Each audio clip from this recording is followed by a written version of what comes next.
श्री कृष्ण कन्हैया लाल की जय। श्री निजानंद स्वामी की श्री प्राणनाथ प्यारे की। अरस भूम की एक कंकड़ी, तीन आगे एक छुए ना है। तो क्यों दीजे बका शुभान को, सिफत इन जुवाए। सिफत इन जुवाए। श्री कृष्ण कन्हैया लाल की। परमधाम और दुनिया की थोड़ी सी तुलना की जा रही है। परमधाम के सामने परमधाम का एक कण भी अस्तित्व रखता है, इसलिए उसके सामने दुनिया कितनी भी बड़ी दिखती हो, ये मात्र कल्पना की है, इससे अतिरिक्त कुछ भी नहीं है। ये यहाँ पर समझाना चाह रहे हैं। अरस जिमी सब वाहिदत, परमधाम की भूमि है, सब अद्वैत स्वरूप में है। दूजा रहे न इनो नजर, परमधाम की दृष्टि में, परमधाम के सामने दूसरी कोई वस्तु है ही नहीं, इसलिए वो तो सब मात्र कल्पना है, यथार्थ में तो कुछ भी नहीं है। ज्यों रात होए काली अंधेरी, त्यों मिटाए देवे फजर।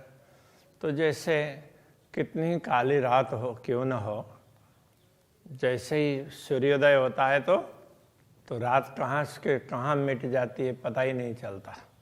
तो इस प्रकार परमधाम के एक कण के समक्ष भी दुनिया का कोई अस्तित्व नहीं रहता।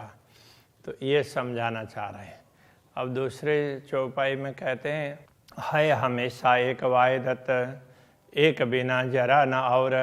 परमधाम तो सदैव अद्वैत भूमिका है, एक बिना जरा न और, तो उसके अतिरिक्त तो दूसरा कुछ है ही नहीं।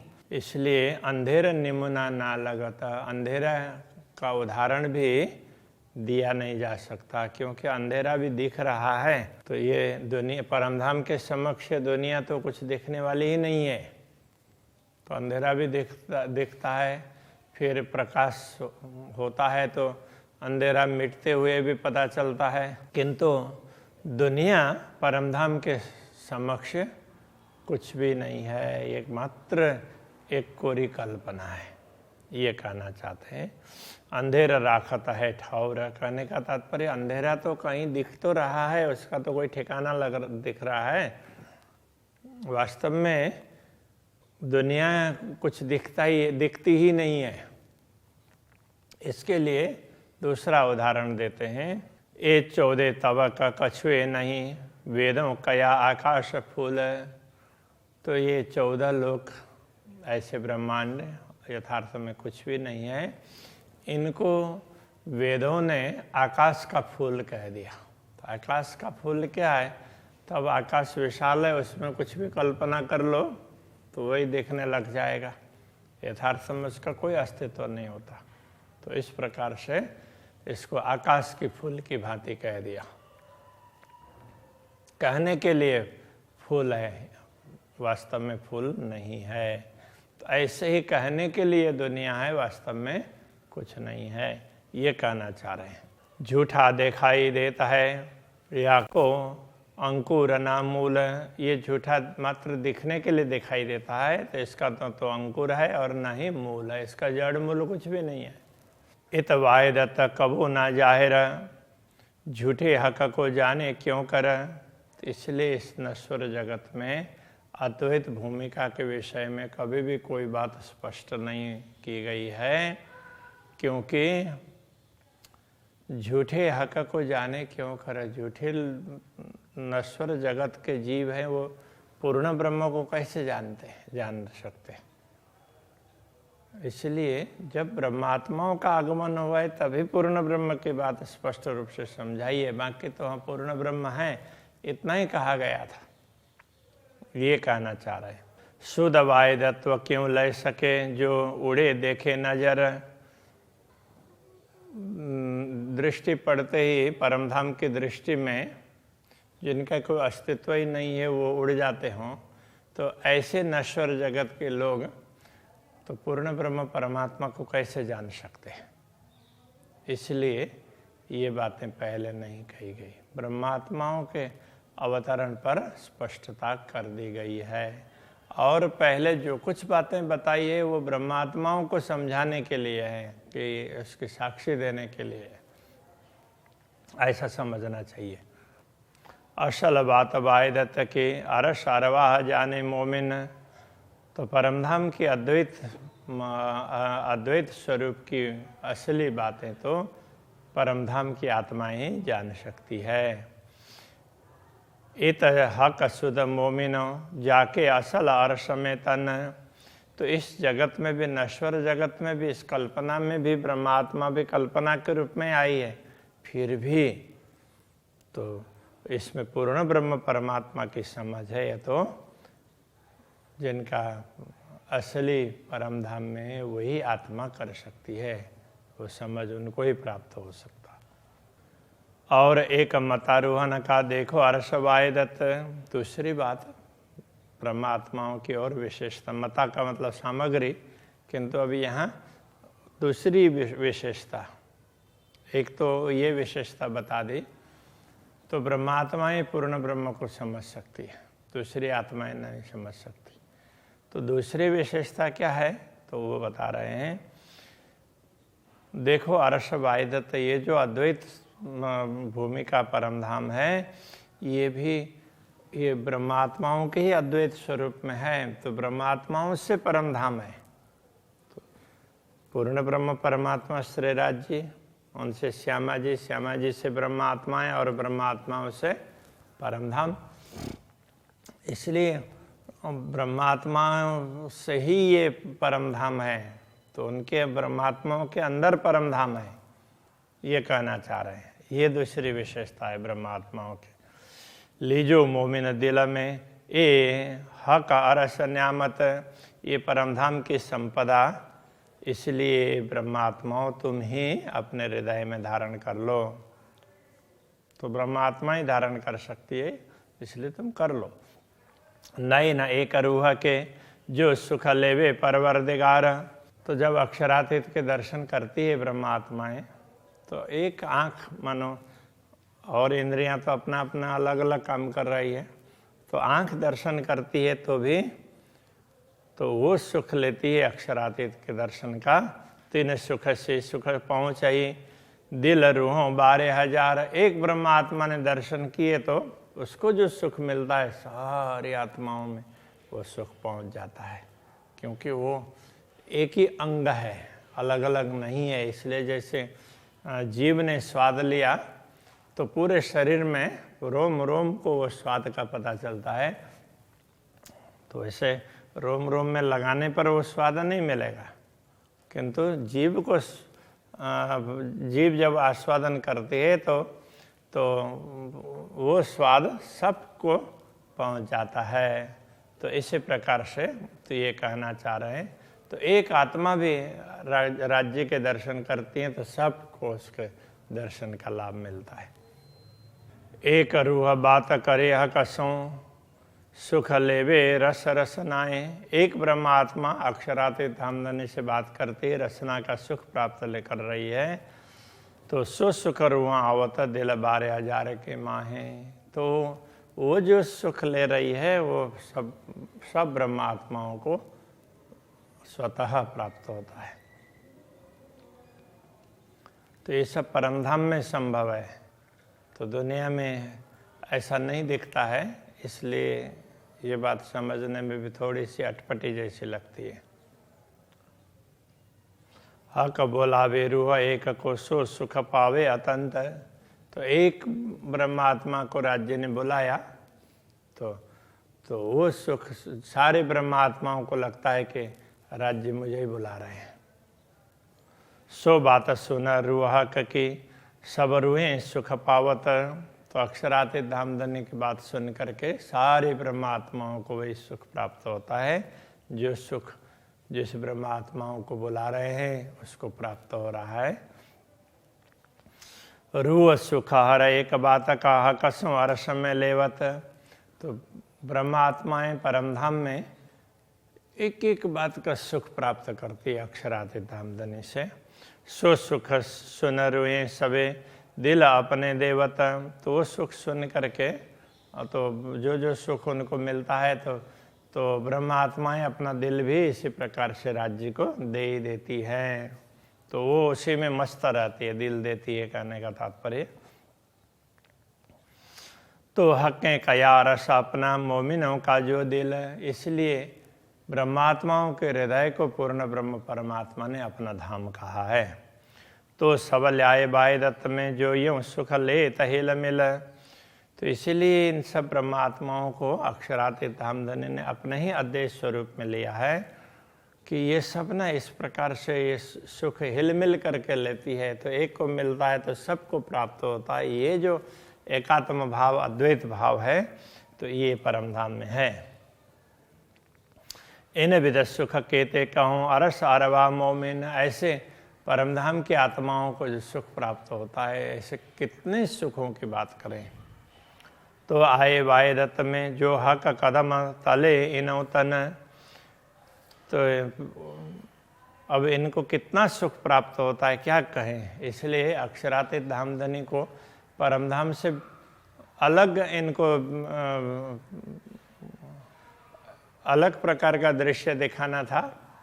फिर भी उन सबको तो अपने चरण तल में बैठा करके उनको ये सारा सुख दिलाया, ये सब अनुभव करवाया चरणों में बैठा करके। तो राज्य के चरणों में ही ये सब ब्रह्मात्मा है। इसलिए तो ये सब राज्य के ही अद्वैत भाव के अंतर्गत हैं, उनसे अलग है ही नहीं। हक़ अरश कया दिल मोमिन और भेज दिया इल्म। तो अक्षरातीत धामधनी ने ब्रह्मात्माओं के हृदय को परमधाम कहा और उनको जागृत करने के लिए फिर ब्रह्म ज्ञान भी भेज दिया। क्यों आवे अरस दिल झूठ में इता है हक़ का हुक्म। तो परमधाम की आत्माएं नश्वर जगत में तो नहीं आ सकती, किंतु अक्षरातीत धामधनी का आदेश है। इसलिए तो केवल उनको थोड़ी देर के लिए ये आभास होता है। ताथे वर्णन इन दिल अरस हक़ का होए। इसीलिए इस दिल से भी अक्षरातीत धामधनी का वर्णन संभव हो रहा है। अन्यथा परमधाम का वर्णन अक्षरातीत धामधनी का वर्णन ये संभव नहीं है। हक़ के इश्क से जल जाए और जरा न रहवे कोई। अक्षरातीत धामधनी के प्रेम में तो बाकी सब चीज़ मिट जाते हैं। तो ब्रह्मात्माओं को जब अक्षरातीत धामधनी का प्रेम प्राप्त होता है तो उस समय उनको दुनिया का कुछ भी दिखाई नहीं देता है। दुनिया के सारे सुख हैं अथवा दुनिया की जो भी वस्तुएं देखने में दिखाई देगी तो यथार्थ में उनके अंदर घुसती नहीं है। जैसे हम लोग साधारण रूप से तो हमें दुनिया की वस्तुएं अंदर तक घुसी हुई होती है। तो बाहर से हम बोलने में बोल भी देंगे फिर भी अंदर से तो उसी की चाहना करते रहेंगे। जैसे इन बच्चों को ये समझ में नहीं है ये खाना होता है या नहीं खाना होता है, तो इनको जो दूसरे खा रहे हैं करते हैं तो हम बोलेंगे तो ये भी बोलेंगे कि हाँ ये ख़राब चीज़ है, लेकिन मौका मिलेगा तो जा कर के करने लग जाएंगे। तो इस तरह से कि ये समझ नहीं है। परमधाम की आत्माओं के को ये समझ होगी, ये कहना चाह रहे हैं। उनको वो अंदर से ये चीज़ अंदर घर नहीं करेगी, तो जो भी है वो सब बाहर बाहर ही रहेगी, अंदर तक वो घर करके नहीं बैठेगी। इन दिल को अरसतो कया जो खोल दिए बक्का द्वार। तो इन दिल को परमधाम तभी कहा है क्योंकि इनके द्वारा ही दुनिया में परमधाम के द्वार खोलकर बता दिया गया है। ताथे फेर फेर वर्णबो हकवाए दत्त का श्रृंगार। इसलिए मुझे बार बार वर्णन करने का मन होता है अक्षरातीत धामधनी के श्रृंगार का, उनके स्वरूप का, उनके श्रृंगार का वर्णन करने का बार बार मन होता है। इसका कारण ये है किशोर सूरत हादि हक की सुंदर शोभा पूर्ण।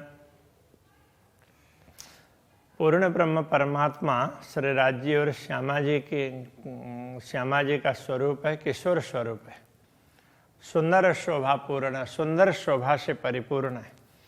मुख कमल कहूँ मुकुट की, मुख कमल और मुकुट, पीछे सवा अंग वस्त्र भूषण। तो पहले अब उनके मुख कमल का वर्णन करते हैं, फिर मुकुट का वर्णन करते हैं, फिर सवा अंग वस्त्र भूषण, उनके सभी अंगों में वस्त्र और आभूषण पहने हुए जो जिस प्रकार से है उनका वर्णन फिर करेंगे।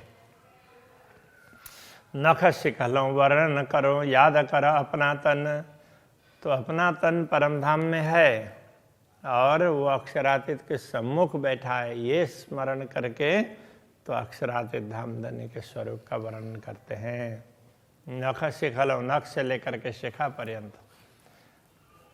खोल नैना खिलवत में, बैठ तले चरण। तो राज्य के चरण में बैठे हैं ऐसा अनुभव करके और वहीं बैठ करके आंखें खोल करके देख रहे हैं, इस प्रकार से देख करके वर्णन कर रहे हैं, ये कहना चाह रहे हैं। जैसा कहता हूँ हक को यूं ही हादे जाना, जैसे अक्षरातीत धामधनी के स्वरूप का वर्णन करेंगे उसी प्रकार से श्री श्यामा जी का स्वरूप भी अद्वैत स्वरूप है, अखंड स्वरूप है, ऐसा ही समझ लेना चाहिए। आशिक मासिक दो एक है, आशिक और मासुक दोनों एक ही है। एक हृदय मसीह पहचान, सदगुरु श्री देवचंद्र जी महाराज वो हम सब के मसीहा है। मसीह का तात्पर्य मसीहा, तो हमारे पथ प्रदर्शक हैं, हमारे सब कुछ हैं, तो उन्होंने ये पहचान करवाई है। जुगल किशोर तो कहे, जो आशिक मासुक एक अंग, आशिक और मासुक दोनों एक ही अंग है, प्रिया और प्रियतम वो एक ही है, इसलिए युगल स्वरूप कहा, युगल किशोर ऐसा कहा है। हक छिन्न में कई रूप बदले, याई विदहादि रंग। जैसे अक्षरातीत धामधनी क्षण क्षण में अपने श्रृंगार में नवीनता दिखाते हैं, उसी प्रकार श्री श्यामा जी भी क्षण क्षण में अपने श्रृंगार में नवीनता दिखाती है। हमारे फुरमान में हके केते लिखे कलाम, हमारे लिए भेजे गए जो भी संदेश है तो वो सब फुरमान है। तो उन संदेश में इन ग्रंथ धर्म ग्रंथों में ऐसे कई प्रकार की बातें बताई हैं। माशुक मेरा मोहम्मद, आशिक मेरा नाम। तो श्री श्यामा जी पूर्ण ब्रह्म परमात्मा के प्रिय, जिसकी प्रशंसा स्वयं पूर्ण ब्रह्म परमात्मा करते हैं, उनके लिए अरबी में मोहम्मद शब्द का प्रयोग किया है कि परमात्मा जिसकी प्रशंसा करते हैं ऐसी आत्मा, तो उसको प्रियतमा आत्माओं को अक्षरातीत धामधनी ने उनको मासुक कहा और आशिक मेरा नाम, तो स्वयं को आशिक कहा कि मैं इस नश्वर जगत का खेल दिखाते हुए तुम्हें जागृत करने के लिए मैं स्वयं तुम्हारे पास में आऊँगा, इस प्रकार से वचन दिया। और तो ब्रह्मात्माओं को जगाने के लिए वो स्वयं आए हैं। इस प्रकार की बातें धर्म ग्रंथों में विभिन्न स्थानों में लिखी गई है। ये सारे साक्षी ग्रंथ है, इन साक्षी ग्रंथों को हम समझेंगे उसी प्रकार से समझना चाहिए, साक्षी ग्रंथ है। और जो मूल बातें हैं वो स्वयं पूर्ण ब्रह्म परमात्मा ने प्रकट होकर के समझाया है। तो यथार्थम वाणी इसको मूल रूप से पूर्ण ब्रह्म परमात्मा का सीधा सीधा संदेश ऐसा माना है। तो अभी यही रखते हैं। श्री कृष्ण कन्हैया लाल की जय। आशिक मेरा नाम, आशिक मेरा नाम,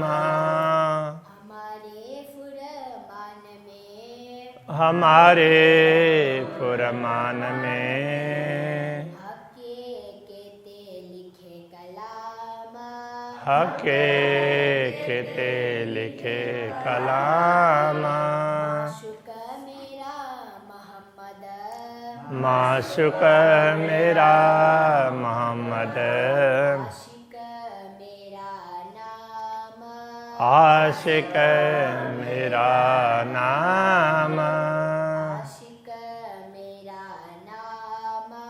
आशिक मेरा नाम